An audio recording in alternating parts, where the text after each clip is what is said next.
Hello friends, ये sociological thinker series का day third है। इसमें आज हम मैक्स वेबर के बारे में पढ़ेंगे।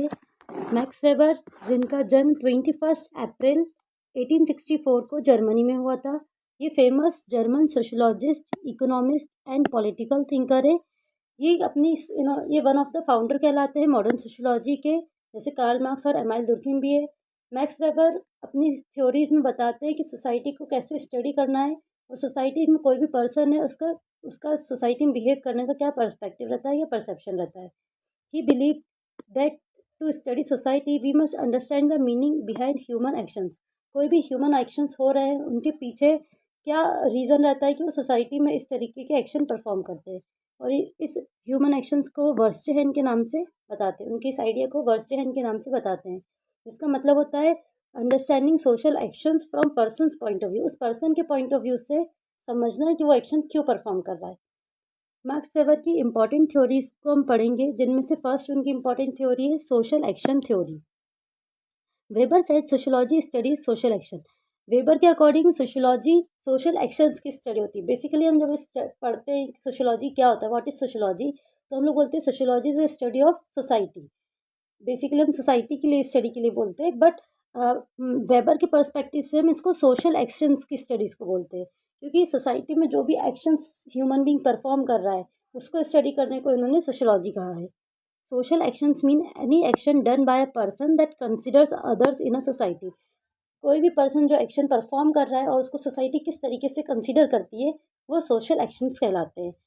टाइप्स ऑफ सोशल एक्शंस दिए हुए हैं, वेबर ने 4 टाइप्स के सोशल एक्शंस दिए हुए हैं। फर्स्ट है traditional action, effective action, value rational action, instrumental rational action. Traditional action क्या होता है?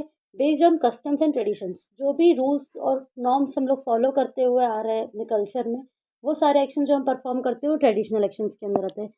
सेकेंड है effective actions based on emotions. जो भी एक्शंस हम किसी की बातों में आकर या अपनी फीलिंग्स से या अपने थॉट्स से जो एक्सप्रेस करते हैं, वो होते हैं हमारे अफेक्टिव एक्शन। थर्ड है value rational action based on moral and religious values. Value rational actions वो एक्शंस होते हैं जो भी हम रिचुअल्स को फॉलो करते हैं या जो भी मोरल प्रिंसिपल्स को हम अपनी लाइफ में फॉलो करते हैं, जैसे कि सच बोलना, ईमानदारी रखना, ये सारे वैल्यू रैशनल प्रिंसिपल्स होते हैं, वैल्यू रैशनल एक्शंस होते हैं।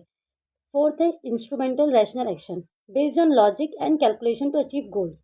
इसमें ये अगर हम हार्ड वर्क करेंगे तो अपने गोल को अचीव कर पाएंगे, तो ये इंस्ट्रूमेंटल रैशनल एक्शन है जिसमें हम किसी लॉजिक के थ्रू या किसी कैलकुलेशन के थ्रू अपने गोल्स को अचीव करने के लिए वर्क कर रहे हैं।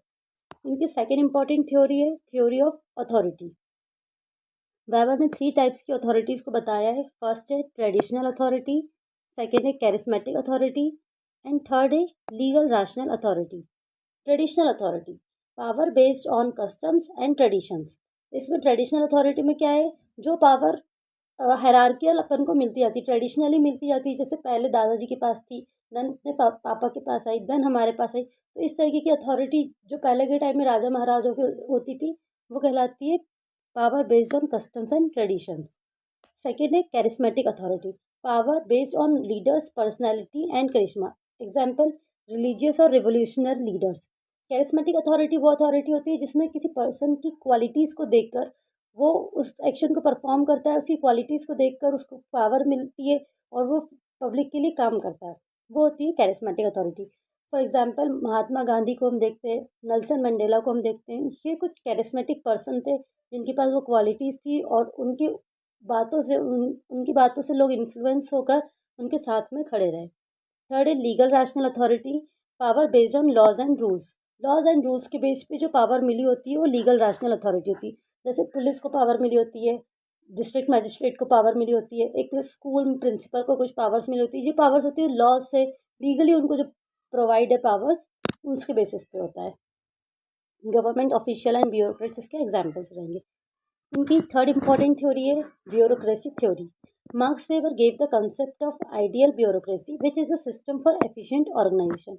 किसी भी ऑर्गेनाइजेशन में एक प्रॉपर वर्क का कंटिन्यूएशन होने के लिए जो थ्योरी यूज़ करते हैं वो ब्यूरोक्रेसी थ्योरी होती है, जिसमें एक फॉर्मल स्ट्रक्चर होता है कि किस तरीके से कोई काम अपनी ऑर्गेनाइजेशन में कंप्लीट होगा।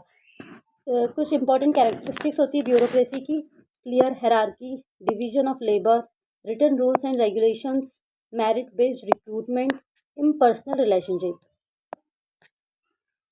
इसमें क्या है, कैरेक्टरिस्टिक्स ब्यूरोक्रेसी की पूरा बताया हुआ है कि ब्यूरोक्रेसी किस तरीके से वर्क करती है। वहाँ पे क्लियर हायरार्की होती है, सबसे टॉप एडमिनिस्ट्रेटर, टॉप में कौन लोग रहते हैं, वो क्या डिसीजन मेकिंग्स करते हैं और कैसे अपने सबॉर्डिनेट्स को वर्क को डेलीगेट करते हैं। तो सेकेंड हो जाता है डिवीजन ऑफ वर्क, जिस वर्क को वो डेलीगेट करते हैं वो प्रॉपरली रिटर्न होते हैं, रिटर्न रूल्स एंड रेगुलेशंस होते हैं उस ऑर्गेनाइजेशन में, ताकि सब लोग उस चीज़ को फॉलो करें। अगर किसी अपर क्लास वाले ने, अपर क्लास मतलब किसी टॉप अथॉरिटी वाले ने किसी वर्क को डिवाइड किया है या किसी को कुछ वर्क दिया है करने के लिए, तो वो लोग उनको फॉलो करेंगे। मेरिट बेस्ड रिक्रूटमेंट, इसमें जो भी रिक्रूटमेंट होते हैं, जो भी ऑर्गेनाइजेशन में पर्सनल्स होते हैं जो वर्क करते हैं, उनका रिक्रूटमेंट भी मेरिट के बेस पे होता है।